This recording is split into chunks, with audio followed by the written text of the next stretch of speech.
Hey there, this is Rick. Welcome back to the Allotment. This is another episode of Rick's Allotment. Ooh, there's a dead thing.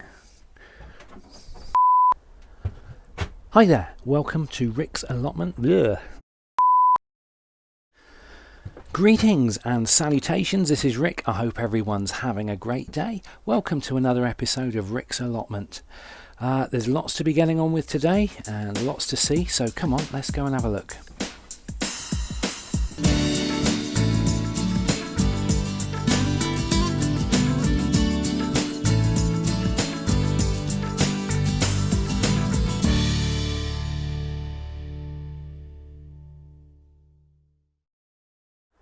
So, it would seem strange things are afoot on my neighbour's plot. Last time I was here, there was a big shed here. It looks like he's moved it, and looks like he might be in the process of building some other sort of, maybe a greenhousey type thing. But what I find quite interesting is this. It's looks like a water tower, and he's got a little tap and everything. So I should have to ask him about that next time I see him. I haven't seen him since I was here last. Around here, looks like my potatoes have all sort of died back over that side, so it looks like that dithane didn't work, and they're just really not looking that happy here either. So I'll have a little think about what to do with those and come back to them in a bit. My tomato plant is going absolutely bonkers. There's a few green tomatoes on it, but nothing to get too excited about.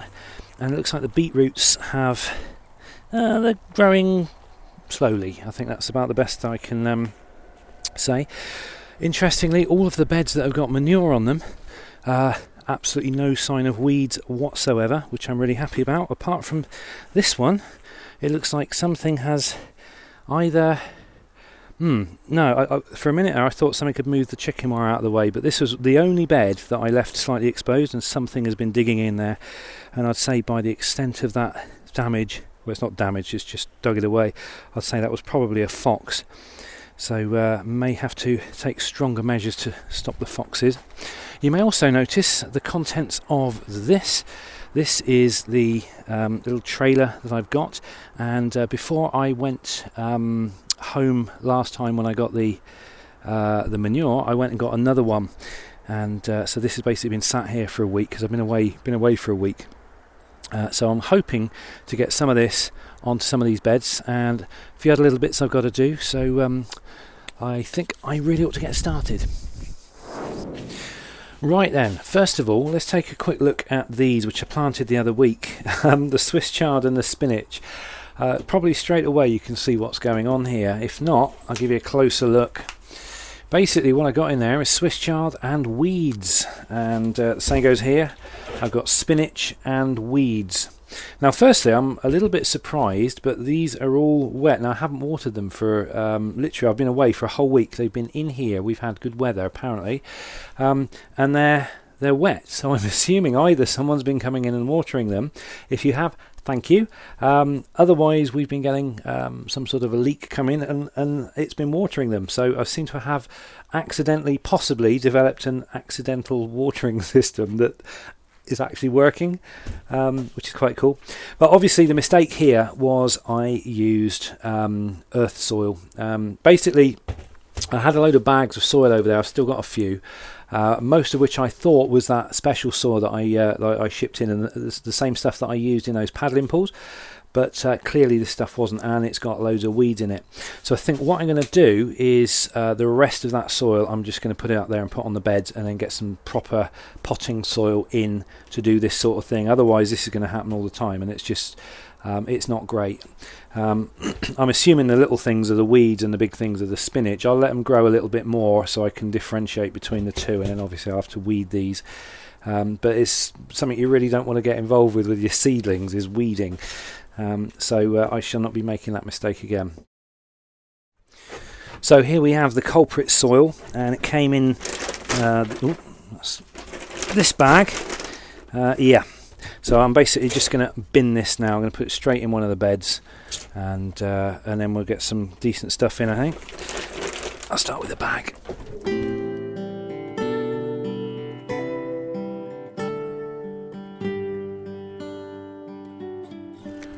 I'll put them in here.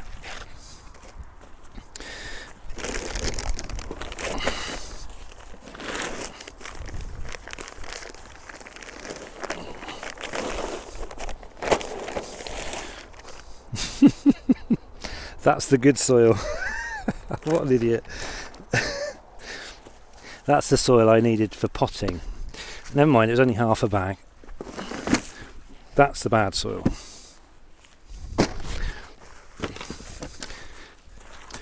Now, obviously these deeper beds are going to be used for root vegetables and things. Basically carrots, turnips, things like that. So I think I'll just carry on topping up. I might as well, if I started work on those beds, I might as well carry on with them. Let's see if I can find some more of that bad soil. Here it is. I think. No, that's good soil. Yeah. I mean, when I say bad soil, I don't mean bad soil. I mean just soil that I can't really use for potting. Here he is. All right, mate.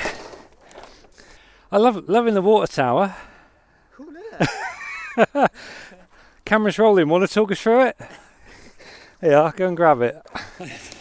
Well, I know you were going for rustic and sort of. Well, I changed from rustic and I've gone to go with sort of a Wild West type theme. Okay. I thought that might be different. But I've got a little well down here, so I'm going to put a. You dug one or you found one? I found one. Oh, there is actually a well there. There's actually a well there. The water table is just below us, so I'm going to put a pump in there, a solar panel pump, and pump some water from there. Sure, it's not a drain. No, it's a well. Really? Yeah. No way. That's the water table. Well, the lady that owned it used to lives over there. Right. She said there used to be a well there, but they filled it in for some reason. So me and my mate dug out the other day, and it looks to be okay. Fair enough. So I took a load of water out the other day, and it's filled back up. Okay. So I'm going to put a pipe going across here, up to the tower, and pump some water up to the tower from there. Well, you need to use like a little 12-volt system. Yeah. Excellent. And then I've always got a thing, but I've got an overflow top on the overflow pipe on the top. So if it does rain too much and fill up to there, that'll run down to another pot somewhere else. Okay. So what? So you've had a rethink on your beds here. You got rid of the body. Yeah. The police dug him up, unfortunately. So you got some raised beds. Actually, they look great. Well, there's going to be 6. There's going to be one on the roof as well. There's going to be right, you're going for roof garden on top of that. So what happened to the shed? Because the shed was here. It was just a bit too wobbly. Okay. It wasn't very structurally sound, so I thought just get rid of it and start again. Okay. But, I'm going to put a trellis across here. Right. Top end's going to be for fruit trees. Okay. I'll build a new wagon to go here, an old-fashioned wagon. All right. With some the old milk jugs. Really? Got some stuff in there. Oh, that's going to be awesome. With some moss and all that going over it. And then down that end there'll be 3 for flowers and 3 for veg. One of them is going to be flower, that one will be flower, and that one will be flower, and the other 3 will just be veg. Excellent. It's going to look great. So what's this? This going to be like a little greenhouse or a shed or what? It's going to be a shed, but it's going to be a kitchen. A kitchen, okay. There won't be any tools or anything like that. It will literally be kitchen work surfaces and that, to do all the pickles and chutneys and that in there. Oh, okay. I don't want to take anything over to the house over there, and I want to do it all here. Alright, that sounds good. So I'll bring some water over, like the system you've got. That's brilliant. Set up some sort of system like that with a sink in there, and make it just so I can produce stuff in there. That's going to be really cool. Yeah, but up here, some nice fruit trees.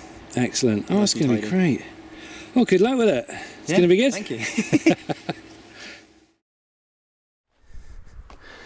So there you go, folks, you heard it here first. Looks like we're getting ourselves a bit of a theme park next door.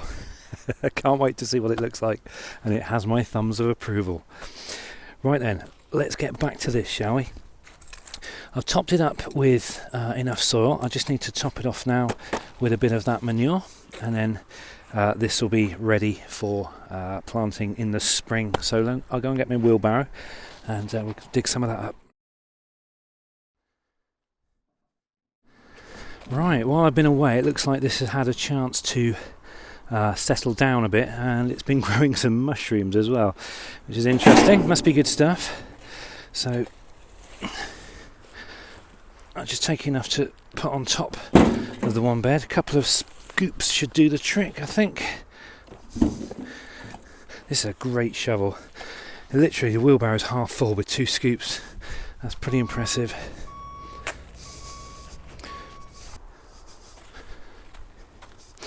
Wonder if that will just... There we go. That's good.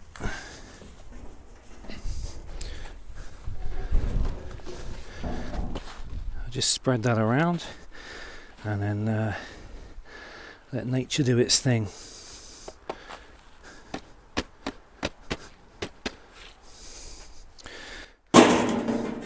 Oop.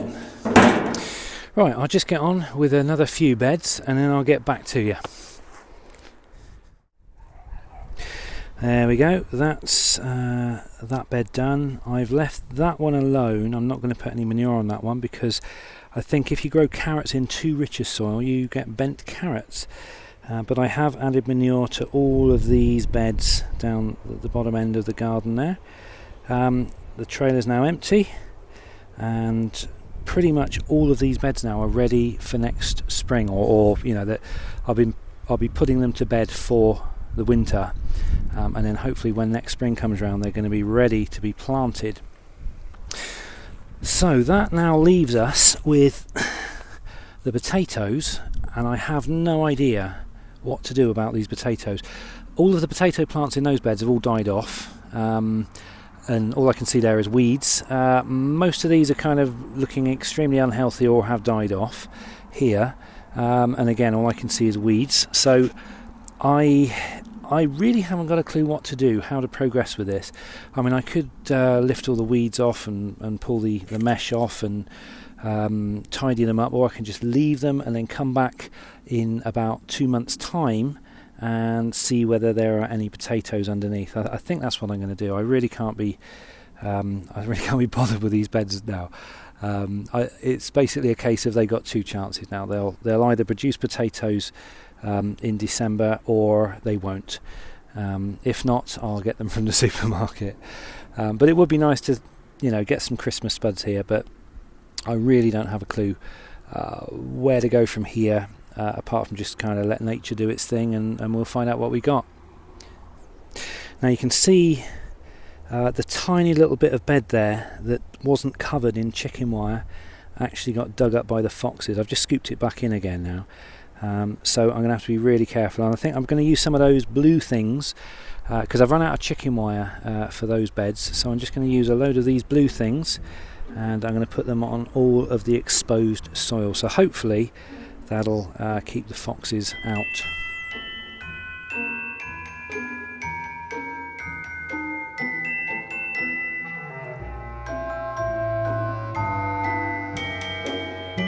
Now these blue things aren't very good at preventing growing. You may notice with this one, for example, it's actually got weeds growing through it and grass growing through it. Now I'm hoping by adding the manure here, that's basically going to prevent any further weed growth for now.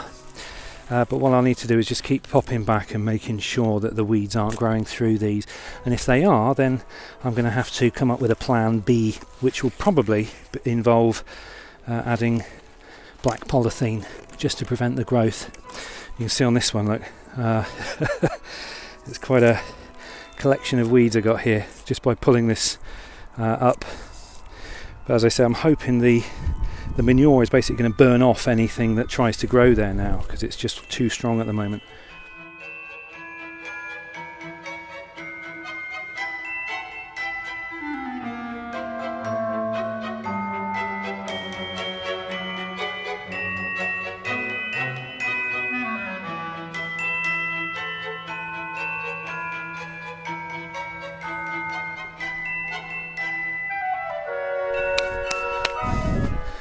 Job done.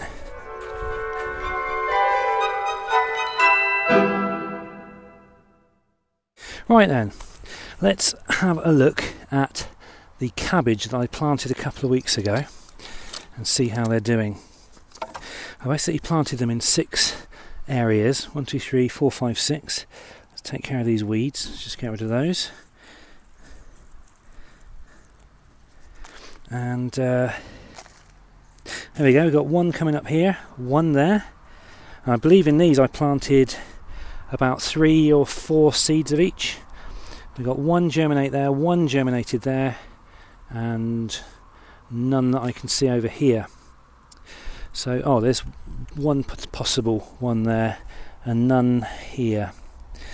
So, it just goes to show when you plant 2 or 3 seeds, it looks like only one has germinated in each group. So it does pay to put more than one seed down when you're planting.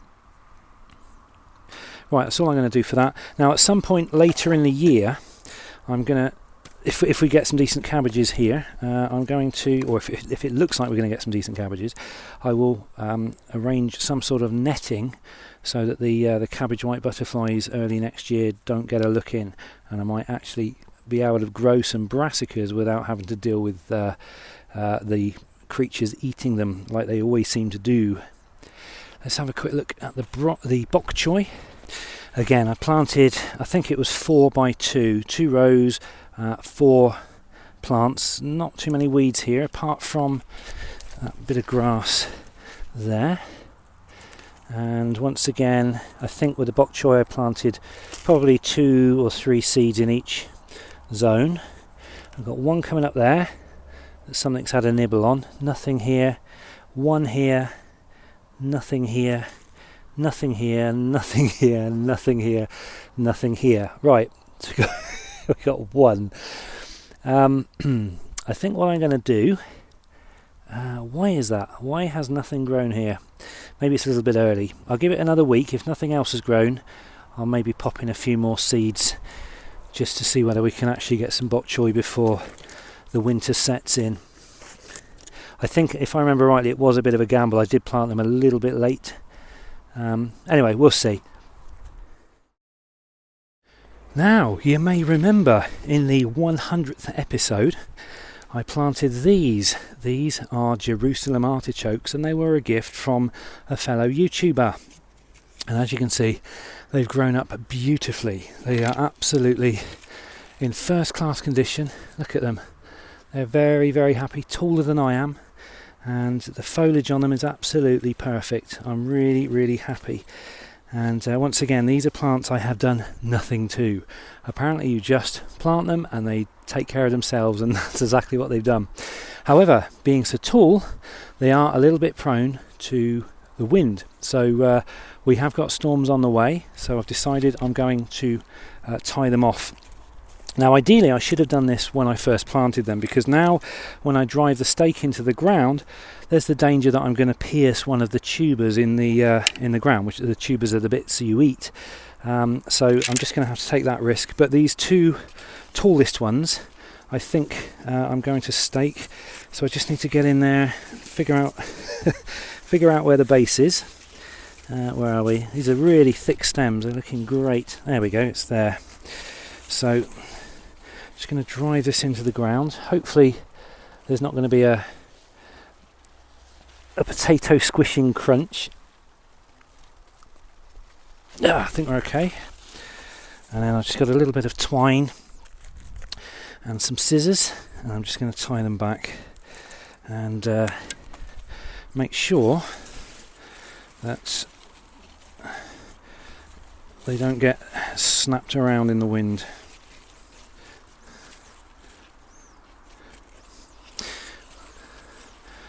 There we go. A little bit of extra support for it, and I shall do the same for the other tall one. I may have to stand on this bed here. There we go. Just dig it in there. And we'll just tie that. There we go. I wonder if I tie the 2 canes together, whether that'll give it some added strength. Let's have a go. So that round there, that round there.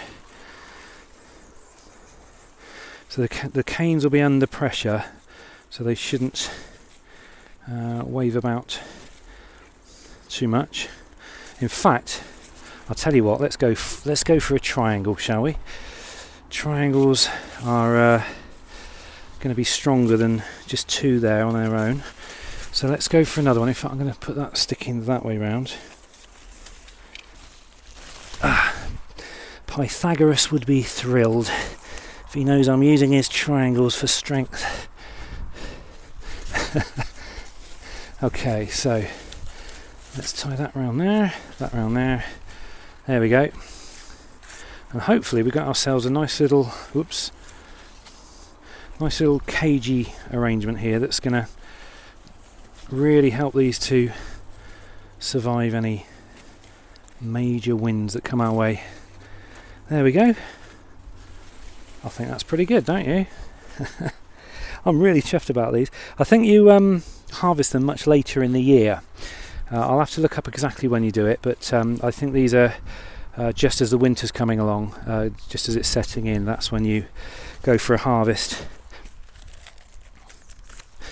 Right then, onto the compost.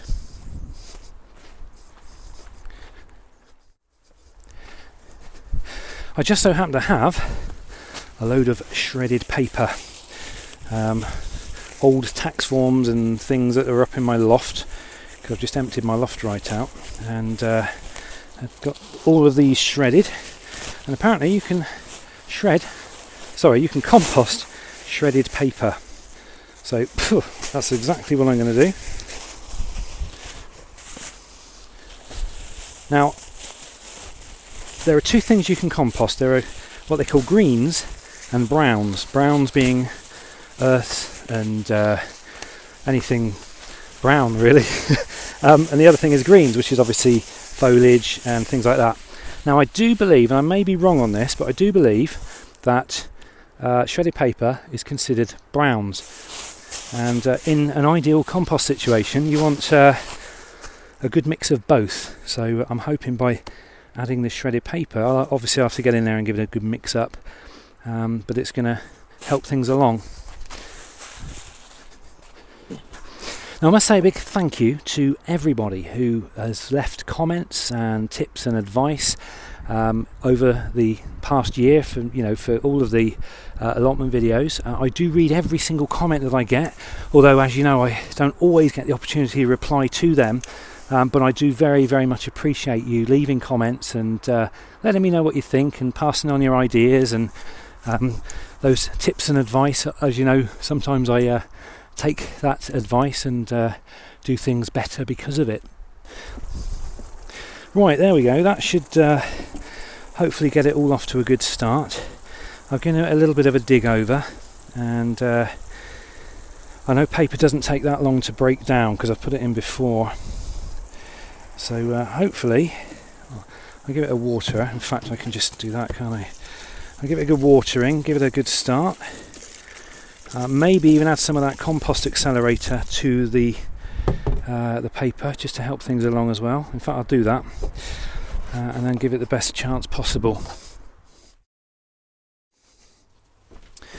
So that is pretty much it for another video and for the season, really. There's very little left to be done, and most of the beds now have been kind of put to sleep for the winter. It's just a few little bits to loose ends to tie up.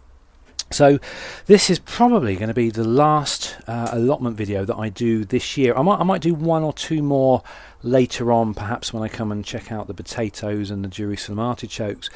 But apart from that, there's nothing for me to get on with and make videos about. So, like I said, I think this will be the last allotment video that I do, official allotment video I do for this year.